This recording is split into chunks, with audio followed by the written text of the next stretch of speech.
आप ये सुनकर हैरान रह जाएंगे कि अपने ही देश के किस राज्य में जाने के लिए वीजा की जरूरत होती है। ऐसा सुनकर आपको अजीब लग रहा होगा, लेकिन ये सच है।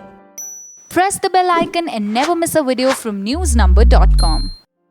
देश में एक राज्य ऐसा है जहां जाने के लिए आम लोगों को वीजा यानी इनर लाइन परमिट लेने की जरूरत होती है।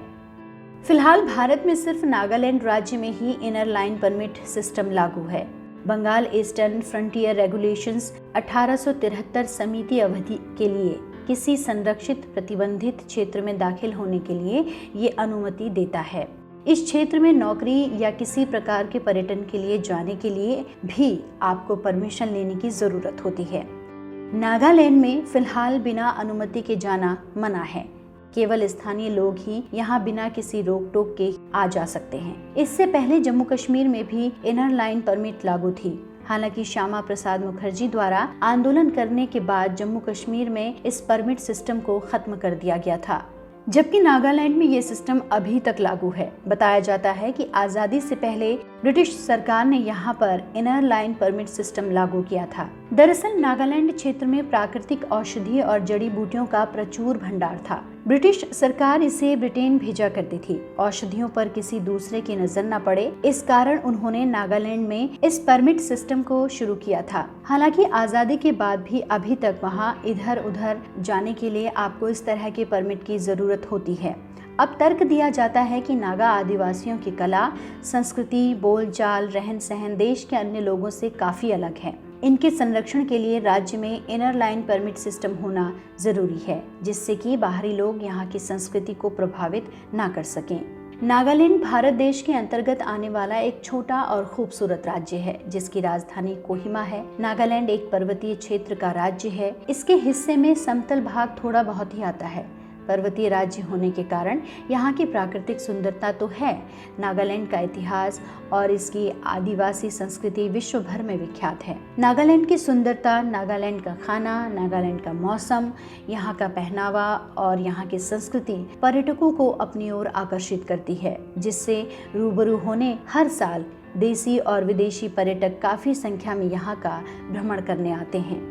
नागालैंड क्षेत्र भारत के अधीन आने वाले जंगल में जीवन गुजर बसर करने वाले कई नागा कबीला समुदायों के लोगों का क्षेत्र था।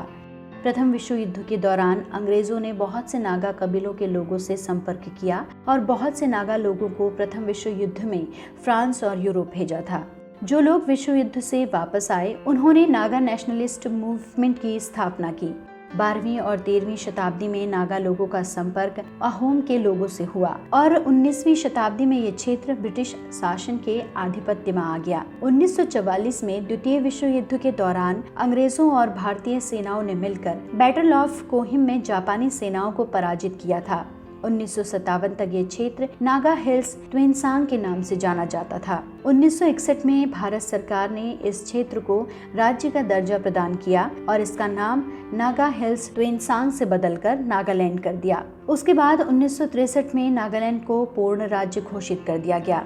जब कोई भी पर्यटक अपने घर और संस्कृति से दूर किसी जगह घूमने जाता है, तो वो वहाँ की कुछ यादगार चीजें अपने साथ लेकर जाना जरूर चाहता है। नागालैंड में कला और कृति दोनों का बेजोड़ संगम है।